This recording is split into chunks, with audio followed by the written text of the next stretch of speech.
माता दी दोस्तों। तो दोस्तों ये गीता भवन है जहाँ से हमने यात्रा की शुरुआत करी थी, जहाँ पिछला ब्लॉग मैंने छोड़ा था वहीं से फिर मैं शुरुआत कर रही हूँ। और ये गीता भवन है, ये बहुत ही सुंदर सा मंदिर है और अंदर बाहर दोनों तरफ से यहाँ माँ सरस्वती और बजरंगबली जो है वो मुख्य द्वार पे ही है। तो जैसे कहते हैं कि माता रानी के द्वारपाल के रूप में बजरंगबली ने पहरा दिया था, तो उसी तरीके से जहाँ शुरुआत होती है तो यहाँ बजरंगबली आपको दिख जाएंगे। और ये चरण पादुका मंदिर है, एक बार मैं फिर से आपको दिखा देती हूँ। चरण पादुका मंदिर में 9 माताएं जो हैं अपने सभी रूपों में विराजमान हैं।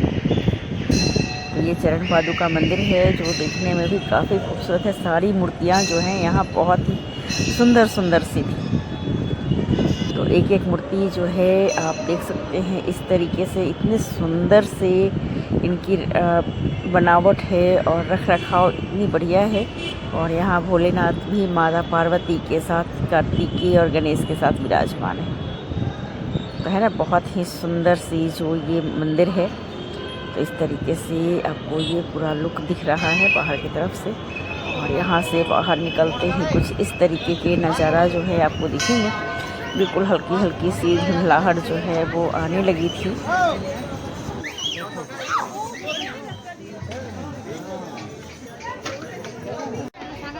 और जैसे जैसे शाम हो रही थी लोगों की भीड़ जो है वो चढ़ाई के लिए जुटने लगी थी और लोग जो थे काफ़ी मात्रा में चढ़ाई कर रहे थे। तो जगह जगह यहाँ आपको दुकानें दिख जाएंगी और ये नीचे की तरफ ये दुकानें आपको ज़्यादा दिखेंगी। बहुत ज़्यादा ऊंचाई पे दुकानें बहुत कम हैं, लेकिन हैं। और चढ़ाई करते समय ज़रूर से अपने अपनों का ख्याल रखें कि वो आपसे आगे या पीछे ही रहें, बहुत ज़्यादा डिफेंसेस ना हो तो बेहतर है। और जो यात्रा की थकावट दोस्तों आपको नहीं होगी अगर आप डंडे का सहारा लेंगे। डंडे का सहारा बहुत ज़्यादा ज़रूरी है। और यात्रा के लिए 2 मार्ग हैं, नए और पुराने। मैंने पुराना मार्ग ही अपनाया क्योंकि मुझे लगा कि ये पुराना मार्ग ज़्यादा बेहतर है। तो मैंने जो गानों में या कभी भी पुराणों में सुनते आए हैं कि पहले बाणगंगा और उसके बाद चरण पादुका मंदिर और वैसे करके चढ़ाई करते हैं, तो मैंने वही मार्ग अपनाया था। आप नया मार्ग भी अपना सकते हैं बहुत अच्छे से, क्योंकि वो मार्ग पे आपको खच्चर और घोड़े पालकी ये सब नहीं मिलेंगे और इस मार्ग पे ये सब चीज़ें आपको बहुत मात्रा में मिलते हैं। थोड़ी सी सावधान रह के चलने की ज़रूरत होती है क्योंकि पीछे से पालकी वाले और घोड़े वाले भी बिल्कुल विसिल बजाते हुए चले आते हैं। जैसे जैसे शाम ढल रही थी वैसे वैसे जो कटरा की रौनक कुछ इस तरीके से नज़र आ रही थी दोस्तों। जैसे जैसे ऊंचाई बढ़ती जा रही थी नीचे के नज़ारे कुछ ऐसे नज़र आ रहे थे। आपको ये घोड़ों का जो घोड़ों की आवाज़ है ना, वो आवाज़ आप एक बार सुन के देखिए, आपके मन में एकदम से स्फूर्ति जो है वो भर जाएगी। घुंघरू की आवाज़।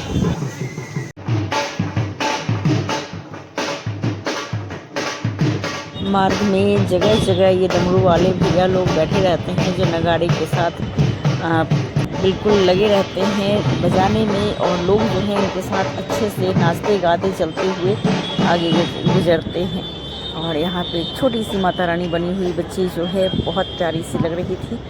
और मैं हर बार आपको नीचे के नज़ारे जो हैं ऊंचाई के साथ दिखाते जा रही हूँ ताकि वो आप देखें और देखें कितने अच्छे लगते हैं। कटरा की रौनक सही में बहुत प्यारी है। चारों तरफ से बिल्कुल घाटी के अंदर ये लगती है कि बिल्कुल सुरक्षित, जैसे किसी हथेली के अंदर बंद ये नज़ारे हैं।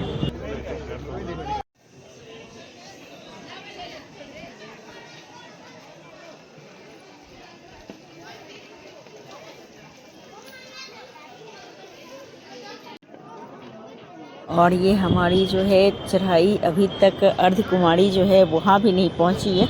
और नीचे की रौनक जो है वो बिल्कुल छोटी छोटी सी बिल्कुल टिमटिमाते हुए तारों की तरफ बस दिखाई देने लगी। और यहाँ से आप देखेंगे कि जो मंदिर है वो बिल्कुल भी कहीं नामो निशान भी भवन का नज़र नहीं आ रहा है।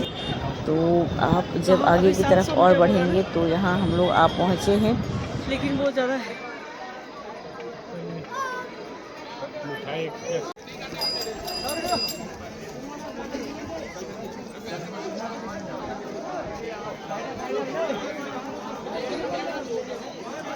तो अर्धकुमारी पहुंचने के पहले ही दो मार्ग जाते हैं, एक हिमकोटी की तरफ और एक अर्धकुमारी की तरफ। यहीं से रास्ते जो हैं वो एक नए और पुराने रास्ते की ओर मुड़ जाते हैं। तो हम लोग नए रास्ते हिमकोटी की तरफ ना जाके हम लोग सीधे अर्धकुमारी की तरफ चलते हैं और वहाँ देखेंगे अर्धकुमारी जो मंदिर है वो गर्भजून गुफा। इनके लिए भी रजिस्ट्रेशन आप जो कटरा बस स्टैंड है वहीं करवा लें, ताकि आप जब तक पहुँचे आपका नंबर आ जाए। इस तरीके से चलते चलते कुछ नज़ारे ऐसे होते हैं जो देखने में बहुत अच्छे लगते हैं और बिल्कुल आपके अंदर एक नई सी ऊर्जा जो है उसका संचार करते हैं। तो हम लोग दोस्तों आ चुके हैं यहाँ अर्धकुमारी मंदिर के पास, जहाँ जगह जगह लोगों ने माता रानी से विनती करते हुए अपने अपने घर बनाने के लिए छोटे छोटे पत्थरों से अपने अपने घर जो है वो निर्माण किए हैं। तो लगे हाथ मैंने भी अपने निर्माण कर दिए कि भाई मुझे भी माता रानी एक छोटा सा घर दे दो। दोस्तों यहाँ घर आप ज़रूर बनाएं, लेकिन दूसरों के घर बनाए हुए घरों को तोड़ के नहीं, अलग जो पत्थर छिटके पड़े हों उनको उठा के निर्माण करें घर का, तो ज़्यादा अच्छा है। और इस तरीके से जब अर्धकुमारी जो है हम इनके आसपास आ गए तो बच्चों ने थोड़ी सी पेट पूजा की भी फरमाइश करी, तो हम लोगों ने बैठ के थोड़े से खाने खाए। उसके बाद फिर से आगे की जब चढ़ाई होगी उसके लिए एनर्जी तो चाहिए, लेकिन पूरे भर पेट जो है वो खाना हमें नहीं खाने थे, क्योंकि चढ़ाई करने के लिए थोड़ी सी एनर्जी बस लेनी थी, बस इतनी ही खाना खाने थे। बिल्कुल हल्का भोजन करें और चढ़ाई करें, आपको बहुत राहत मिलने वाली है। अपने पर्स में चॉकलेट ज़रूर रखें, जो जगह जगह पे आपको काम आएंगे। आप थोड़े से चॉकलेट अगर मुंह में डालेंगे ना तो आपको इसके से ग्लूकोज लेवल आपके बढ़े रहेंगे अच्छे से। और पानी ज़रूर पिए, हर जगह पानी की सुविधा है, हर मोड़ पे मुझे लगता है पानी और शौचालय दोनों की सुविधा यहाँ बिल्कुल बहुत ही अच्छे से उपलब्ध है दोस्तों। तो इसके लिए सोचना नहीं पड़ता है कि हाँ मुझे पानी पीनी है और मुझे वॉशरूम जाना है। और यहाँ जब हम लोग अर्धकुमारी पे आ गए हैं तो यहाँ लोगों की भीड़ आप देख सकते हैं, जो गर्भजून गुफा का दर्शन करने के लिए बिल्कुल अपनी अपनी बारी का इंतज़ार कर रहे हैं। तो लोगों की भीड़ काफ़ी है और जो हवाएं हैं इस समय बहुत तेज़ चल रही हैं और लग रहा है जैसे थोड़ी देर में ही बारिश आने वाली है। तो इस तरीके से ये मंदिर काफ़ी सुंदर है और यहाँ डिस्प्ले पे बड़े बड़े से जो अंदर के नज़ारे हैं माता रानी की गुफा के जो दर्शन हैं वो यहाँ डिस्प्ले पे हो रहे थे। तो काफ़ी मात्रा में भीड़ यहाँ है और हमारी जो पर्ची थी उसकी जो नंबर आई थी तो वो थी 566 और ये नंबर जो लगाने वाले भैया ने कहा ये कल रात तक ही आ पाएगी, अभी तो आ नहीं पाएगी। तो हम लोगों ने बस यहाँ पर्ची कटाई और फिर से यहाँ से आगे की ओर की यात्रा प्रारंभ कर दी, ताकि कल रात तक यानी कि जब हम दर्शन करके लौटे तब शायद हमारा नंबर आ जाए। इस उम्मीद के साथ हम लोग आगे की तरफ बढ़ जाते हैं और फिर से यहाँ से एक बार नीचे का नज़ारा मैं आपको दिखाती हूँ। रात के 11-11:30 बजे जब मैं चढ़ाई कर रही हूँ उस समय लोगों की भीड़ और घोड़े सारी चीज़ें जो है रास्ते में आप देख सकते हैं। लोग आ भी रहे हैं, लोग जा भी रहे हैं। जय माता दी। रात के अंधेरे में पेड़ों को आप देख सकते हैं बिल्कुल शांति से खड़े हैं।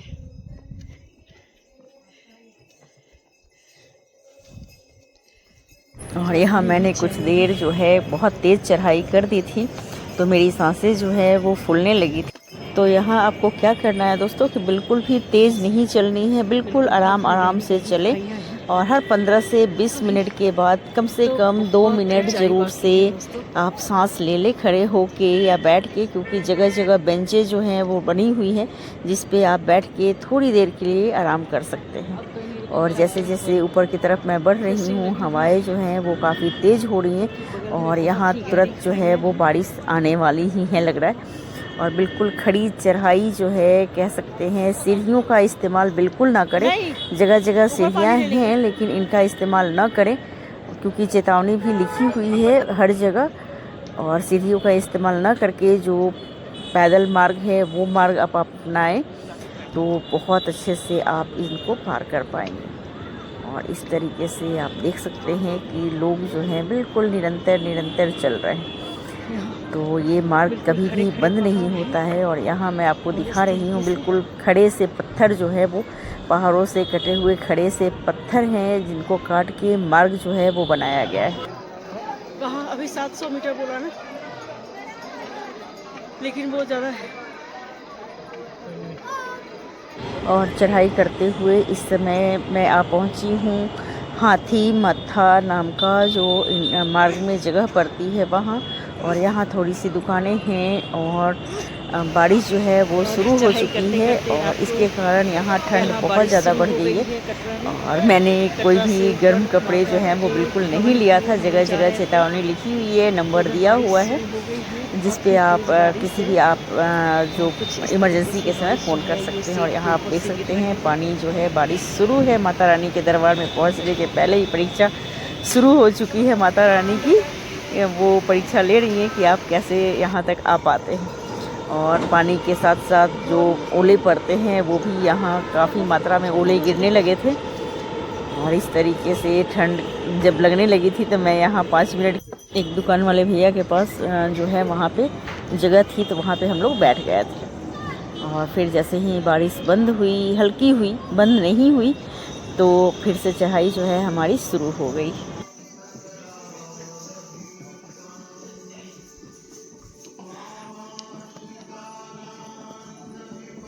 रात के 1 बज रहे हैं और लोगों की भीड़ जो है वो बिल्कुल भी कम होने का नाम नहीं है। और इस समय बारिश हो गई है, सो थोड़ी सी लोग जो है नीचे की तरफ ठहर गए हैं, लेकिन लोगों के उत्साह में कोई कमी नहीं है। और यहाँ पे एक छोटा सा स्कूल भी है जो साइन बोर्ड के द्वारा चलाई जाती है। तो मैं यही सोच रही थी कि इतना ऊपर बच्चे जो हैं वो कैसे आ पाते हैं।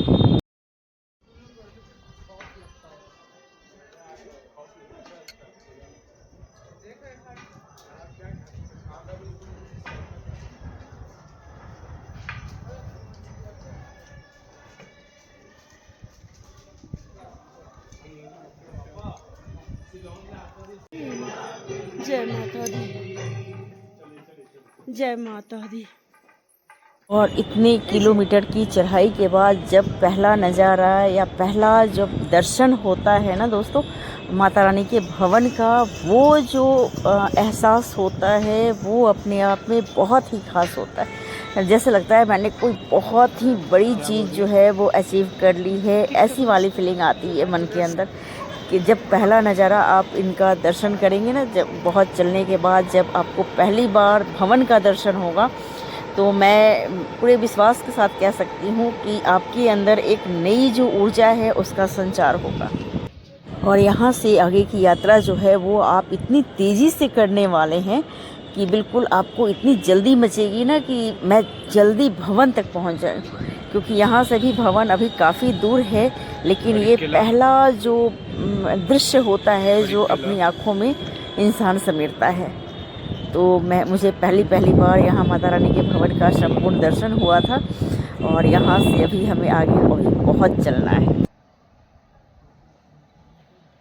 और मैं आपको दिखाऊंगी कि जैसे जैसे हम लोग भवन के नज़दीक जाएंगे और जो भवन का जो है स्ट्रक्चर या बनावट जो है वो बड़ी होती जाएगी, क्योंकि इस समय आप देख सकते हैं वो काफ़ी छोटी सी दिख रही है और इस समय आप देख सकते हैं कि वो धीरे धीरे वो बड़ी सी होती जाती है। तो इस तरीके से जब हम भवन के नज़दीक पहुंचते हैं दोस्तों तो हमें दुकानें जो है वो काफ़ी मात्रा में दिखने। हम लोग जैसे जैसे भवन के पास आते जा रहे हैं वहाँ सभी चीज़ें भीड़ जो है वो बढ़ती जा रही है।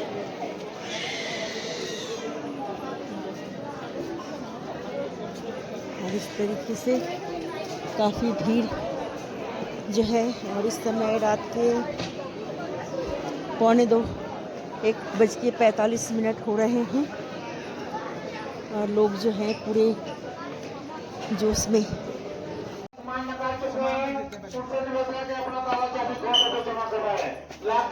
चोर है तो दूसरे को ताला चाबी ना दे। जिस पेटी में ताला नहीं है वहाँ ताला लगा दे, उसका नंबर क्या। और इस तरीके से देखने में इतने प्यारे से मनमोहक से दृश्य ये लगते हैं कि माता रानी बिल्कुल साक्षात यहाँ विराजमान है। और ये जो लाइट है, लाइट के कलर जो हैं वो बदलते रहते हैं, थोड़ी थोड़ी देर पे हर कलर के लाइट जो हैं वो अपने आप चेंज हो जाते हैं। तो आप देख सकते हैं कितने सुंदर से नज़ारे हैं ना माता रानी के भवन के। और यहाँ जो है लॉकर है और यहीं पे फ़ोन जो है वो जमा कर दिया जाएगा। अपने साथ लाई हुई सारी जो बैग है वो भी आपके यहीं जमा हो जाएंगे। इससे आगे जो है आपके फ़ोन नहीं जाएंगे, ताकि भवन तक के अंदर के नज़ारे आपको मैं नहीं दिखा पाऊँ। और इस दर्शन के बिना जो यात्रा है वो अधूरी है, तो इसलिए भैरवनाथ के दर्शन ज़रूर करें दोस्तों। किलोमीटर की यात्रा के बाद भी नहीं थकता। तो बड़े बच्चे जो 8-10 साल तक के बच्चे हैं वो भी बिल्कुल एनर्जी के साथ आगे बढ़ते हैं। और हमने तकरीबन 3 बजे सुबह के समय दर्शन किया और थोड़ी देर यहाँ मैंने विश्राम किया। उसके बाद जब हल्का सा उजाला हुआ तो भवन के नज़ारे जो है वो अपने आप में बहुत ही अद्भुत नज़र आ रहे थे। हर तरफ घाटियों से घिरा हुआ ये मंदिर अपने आप में बहुत ही खूबसूरत है। और यहाँ से आगे की चढ़ाई आप रोपवे से कर सकते हैं भैरवनाथ तक के। आप कभी भी आए, कुछ भी हो, लेकिन भैरवनाथ के दर्शन के बिना वापस न लौटे, क्योंकि उनकी यात्रा करने के बाद ही आपकी जो यात्रा है वो संपूर्ण मानी जाती है।